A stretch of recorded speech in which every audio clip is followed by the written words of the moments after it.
ذكر وموعظة ونور فيه شفاء للصدور وشفيعنا يوم النشور. الحمد لله وحده والصلاة والسلام على من لا نبي بعده.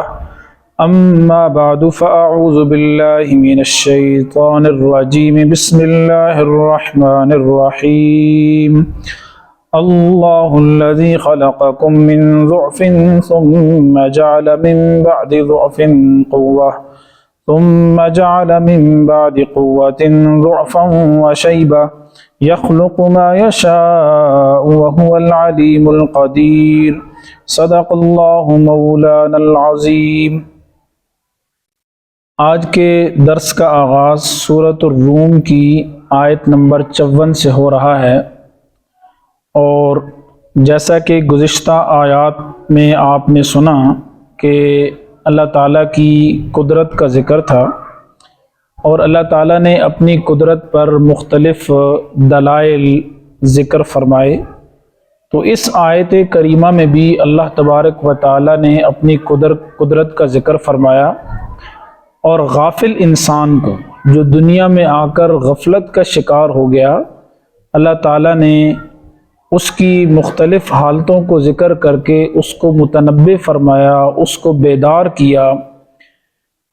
تو اللہ تعالیٰ نے ارشاد فرمایا کہ اللہ الذی خلقکم من ضعف. اللہ تعالیٰ وہ ذات ہے جس نے تمہیں کمزوری سے پیدا کیا. انسان کی تخلیق کا ذکر ہے کہ انسان جب اس دنیا میں آتا ہے تو کتنا کمزور ہوتا ہے.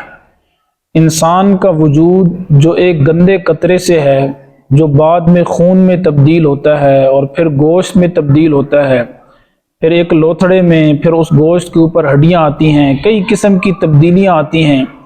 ایک پورا انسان جس کے نازک اعضاء بنتے ہیں، ایک پورا ہر عضو کیا ہے، ایک مشین کی طرح کام کرتا ہے. اور یہ سارے کام اور کہاں ہو رہے ہیں؟ یہ سارے کیا ہے، بطن مادر کے اندر یہ ساری چیزیں اللہ تعالیٰ ایک چھوٹی سی جگہ میں پیدا فرما رہا ہے. پھر جب انسان اس دنیا میں آتا ہے تو کتنا کمزور ہوتا ہے. اس کو اس کی ماں اٹھاتی ہے، والد اٹھاتا ہے، دادا دادی، نانا نانی، دیگر رشتہ دار اس کو اٹھاتے ہیں. چلنے پھرنے کی اس میں کوئی ہمت اور طاقت نہیں ہوتی. تو اللہ تعالیٰ نے فرمایا کہ اللہ وہ ذات ہے جس نے تم کو کمزوری سے پیدا کیا. ثم جعل من بعد ضعف قوة. پھر اللہ تعالیٰ نے اس کمزوری کے بعد تمہیں قوت اور طاقت عطا کی. تو پھر انسان آہستہ آہستہ جب بڑا ہوتا ہے اور جوانی کی دہلیز پر قدم رکھتا ہے تو اس کے اندر طاقت آ جاتی ہے.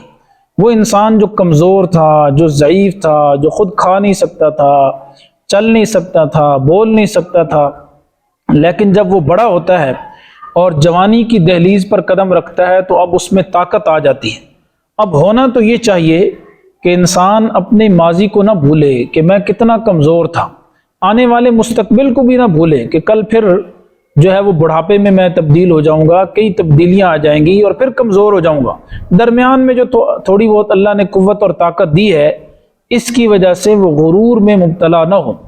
لیکن اکثر و بیشتر انسان جب جوانی کی دہلیز پر قدم رکھتے ہیں تو پھر یہ نعرہ بلند کر دیتے ہیں، من اشد منا قوتاً، ہم سے زیادہ طاقتور کون ہے.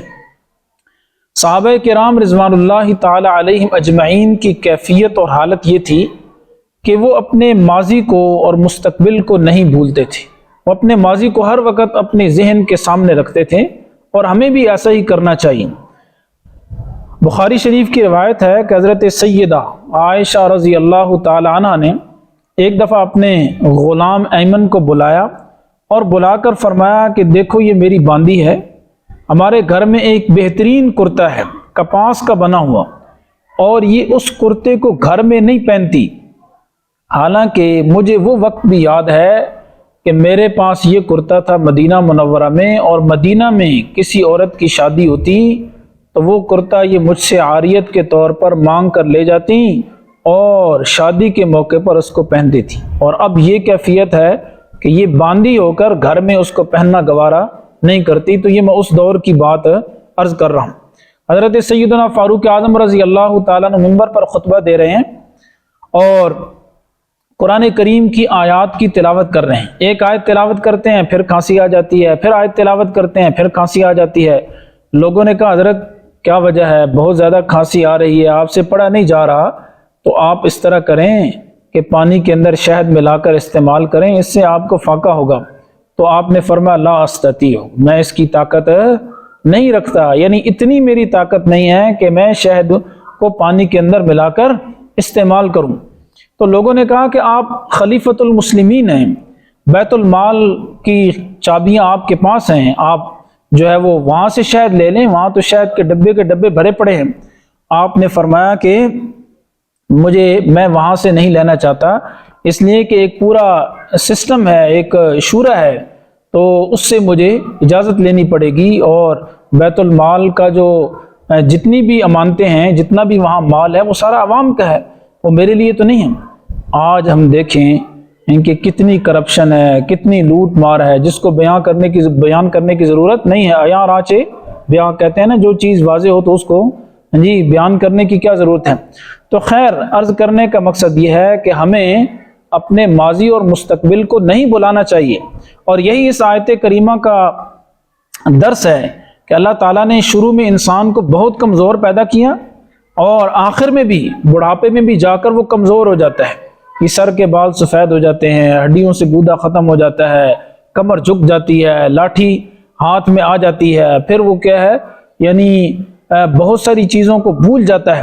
لیکن درمیان میں جوانی میں اللہ تعالیٰ تھوڑی بہت قوت عطا کرتے ہیں، طاقت عطا کرتے ہیں۔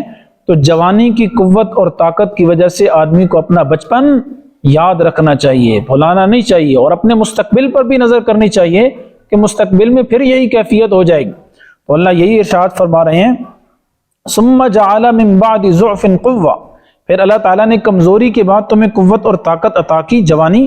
ثم جعل من بعد قوة، پھر اللہ تعالیٰ قوت کے بعد پھر تمہیں عطا کرے گا، بنائے گا، ضعفا کمزوری، وشیبتا اور بڑھاپا، پھر اس کے بعد بڑھاپا اور کمزوری آ جائے گی۔ یخلق ما یشاء، اللہ تعالیٰ پیدا کرتا ہے جو کچھ چاہتا ہے، وہو العلیم، اللہ تعالیٰ جاننے والا ہے، القدیر، قدرت رکھنے والا ہے اور قادر ہے۔ اللہ تعالیٰ سے دعا ہے کہ اللہ تعالیٰ ہمیں عمل کی توفیق عطا فرمائے۔